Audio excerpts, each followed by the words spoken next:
My name is James William Jr. This is Kung Fu Heaven number 2. Yes, I still exist. I say it that way since no one's really watching my videos. I have 25 followers, which I thank you guys very much for giving me the opportunity to come into your lives.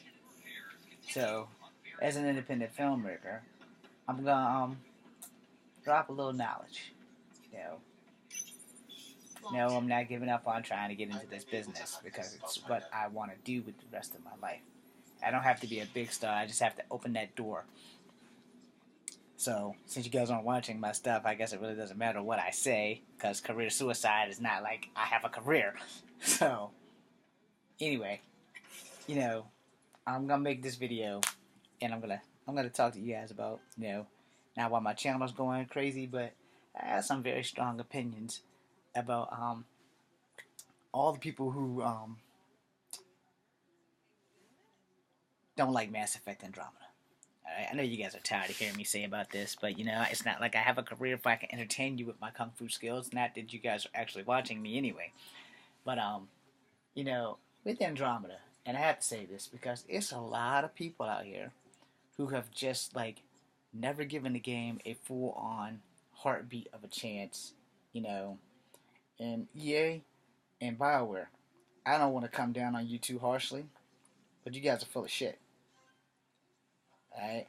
And I say that not because I don't like you.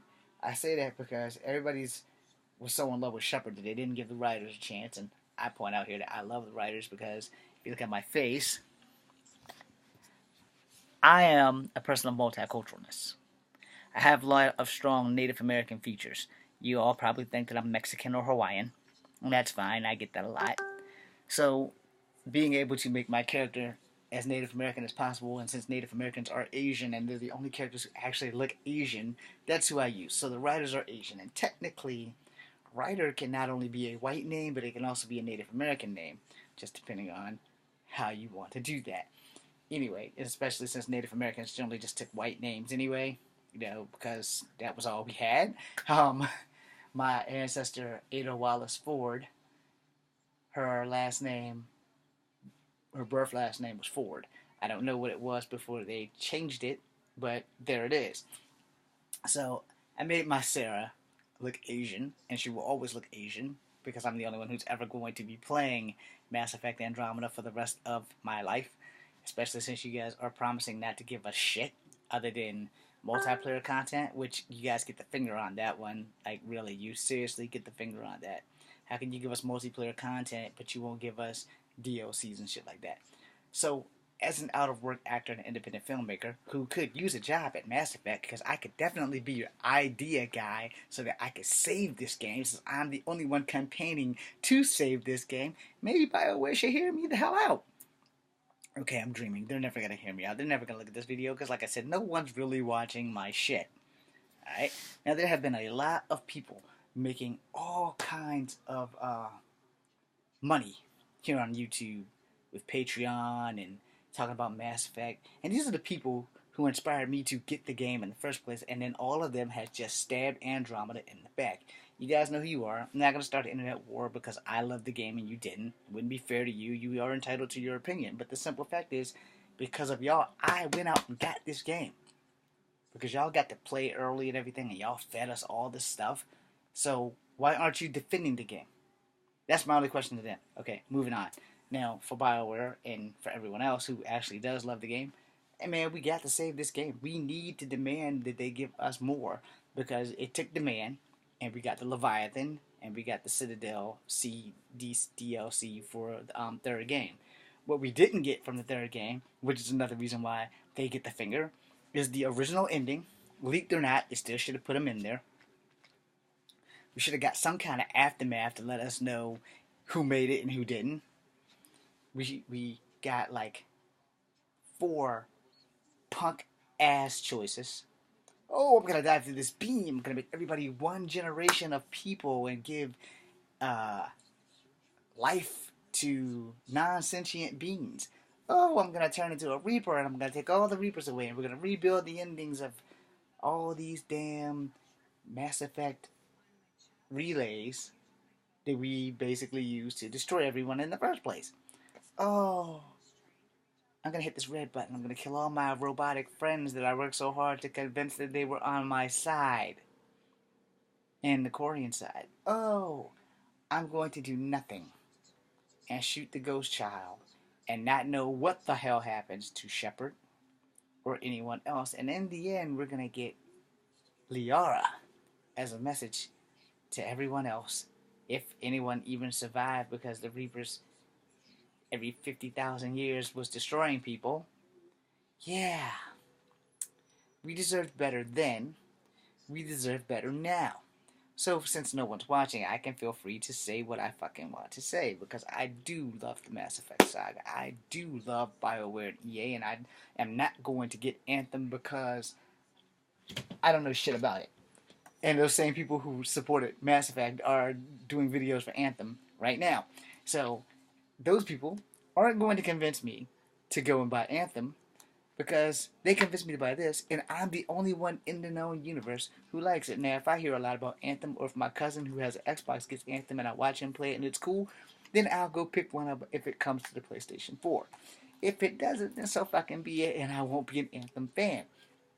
Now, I'm not going to say Anthem's a bad game, because I don't know shit about it. I've seen one preview, and, I seen one preview for this too, and it was awesome.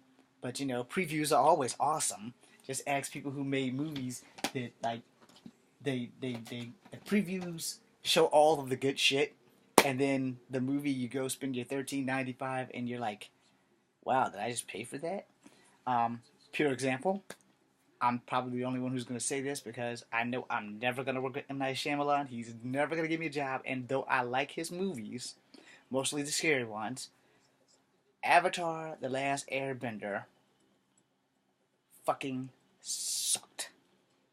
Now, let me explain, because I actually liked it. I know you're thinking, but you just said that the movie fucking sucked. Yes, I did. Not gonna take that back. I'm not gonna deny that I said that movie fucking sucked. Because, for me, it sucked. And I'm gonna tell you why it sucked. Because they tried to deviate characters. Right? As a person who is of multicultural descent, I'm sure you guys, if you've watched the show, that a majority of the characters in that movie are supposed to be Asian. Right? And when I mean Asian, I don't mean Asian as Indians with the feathers or the dots. I mean straight up, they were all like Chinese. They all had Chinese names. I don't give a damn who you were. They all had Chinese names. Every fucking one of them, except maybe Toph and the brother and sister. I don't think they had Asian names, but Aang had an Asian name. Toph is still sketchy. All of the avatars before him, none of them had Western names. They all had Asian names. And everyone in the movie was Indian with the dots. Not my kind with the feathers, but with the dots. Now, I'm not trying to be a racist, especially since there was a racist guy in charge of Andromeda who was like totally racist to all white people, which is not right. But I guess there's an equal amount of racism on all sides. But for that specific game, it was an assload of racism. Now, why did I bring up Avatar? Alright? I brought up Avatar: The Last Airbender for the simple fact that I love the movie, but it sucked because instead of, like, deviating from the story, they tried to put a whole season in an hour and a half movie, and you can't do that if you want to sell a movie. If you want to make a trilogy or some stuff like that, then if you wanted to do the first season, you probably only should have did when they found him and have it end with them and Abba flying off. Do everything that led to them before they found him, so you could build from that, and then have them find him close to the end of the movie, then have him do that one fight, and then fly off with Abba. Now, what they did in Avatar is the complete opposite. They took like the first 7 episodes and crammed it all into. They might have skipped a couple, but they crammed it all into a movie, and then he had to have the flood and the water and all that stuff at the end, and then you didn't even give Aang like a true origin, which means you did stick to the cartoon a little bit, because the true origin you don't really understand what the hell is happening. You just open up with what the fuck is going on, and there's like explosions and everything and all that for what part of it I saw. So I didn't actually see the very first episode from the beginning. I came in like after the first commercial. So, and I've never been able to find it, so I don't know how it all begins. But I do know that they took the first 7 episodes or better, skipped around, and tried to put it all into like one fucking movie. And you can't do that because if you remember Masters of the Universe, which they're making a remake, not one time did He-Man turn into his alter ego Prince Adam. And in fact, that wasn't even mentioned. And I think they said the reason why they didn't do that was because they wanted to change the story a bit, and they wanted to deviate from the cartoon as much as possible. And Dolph is so big that you can't have anybody match him size-wise, and he still would have to have He-Man's face. And that's the thing that I never understand about He-Man, because He-Man is like Superman. And I know you guys are thinking, what does this have to do with Andromeda? I'm going to get back to that. In Superman, all Superman does is he puts off his glasses, combs his hair over this way, spins in a circle, puts on his night clothes and a bed sheet, and flies off, and nobody in Metropolis knows that him and Clark Kent are the same motherfucking guy. So unless he has some kind of telepathic power to like mind fuck everybody so that they don't look the same to him, and he must have been using it ever since he was Superboy, and no one has ever said anything about that in the original Superman, and the guys who wrote it, they're dead, so they can't confirm or deny it. And you're like, how does no one in fucking Metropolis know that this guy is Superman? The same way no one on Eternia knows that Prince Adam and He-Man are one and the same motherfucking guys.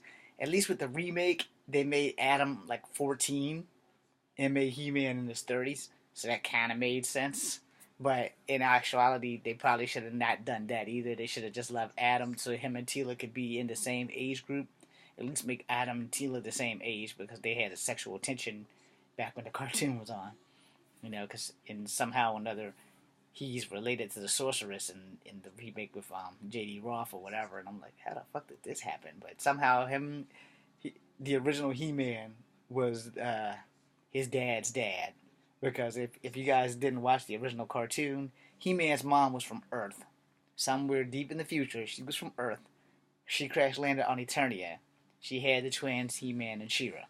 Or Adam and Adora. And they wiped Adam's mind so that he wouldn't know that he had a twin sister, etc., etc. You guys go ahead and do the lore. That lore I like. The new lore, not so much, because they never even mentioned She-Ra, and I can't remember if they mentioned Hordak. And I don't think the Cartoon Network was willing to go that far and make She-Ra, because in the old days, She-Ra actually was a better cartoon than He-Man, and that's just because I was a pervert that looked at her dress. Now back to Andromeda. Why did I go through all that to get you right back to this spot? Well, I'm going to explain that. When you're going to make something and you hype it up to the fucking max, but then you don't deliver, the only reason Andromeda didn't deliver is because people didn't give it a chance to deliver. People would much rather complain about shit than actually follow through with, hey, Andromeda's not a bad game. Well, Andromeda is not a bad game. In fact, it's one of the best games I've played in my fucking entire life at dealing with Mass Effect. As I tell you guys, but you wouldn't know because you're not really watching. As I've said before, you know, Mass Effect 2 was my favorite of all of the trilogy. You know. And then I played Andromeda. And Andromeda is my favorite of all of the Mass Effect universe in general. Which is why I'm begging for you at BioWare to give me a job. Let me have a team. And let me write 7 DLCs. I'll just write summaries, because that way to keep it short. Because if you give a summary, you give a 5-page summary for each DLC. The team is the ones who have to do all the hard work. So I don't want to make it too difficult for them. But you know, you put a beginning, a middle, and an end. You slap it on a DLC. We pay for it, or you give us a DLC disc that we can just put into our thing, and it'll automatically download onto the computer and thingy, whatever. And you give us 7 of them, because I counted like 7 to 9 different ways you can go with this goddamn game, but no one wants to do this, because apparently they're afraid they won't make money. If you put these DLCs out, you're guaranteed to make money. If you can go with the Quarian arc, you can go with Ryder's mom, you can go with a DLC where you can play Ryder as Alec Ryder. If you could give us a DLC where you can play Alec Ryder, and it'd be like when he woke up. Let's say that the ship, before the ship hit the skirt, he had to go around and do stuff. And prior to that, you can have Alec Ryder in the Milky Way talking to Shepard, uniting the games, and making some kind of where he talks to Shepard and he's like, "Hey, look, Shep, I need to know what you know because while you were trucking around doing this, I was over here doing that." And they could show them, because Alec was the original N7, so if he was N7 before Shepard, then he's probably taught Shepard. So, you can combine all that shit. I'm gonna make a second video because this is past the 15-minute mark, so hang tough.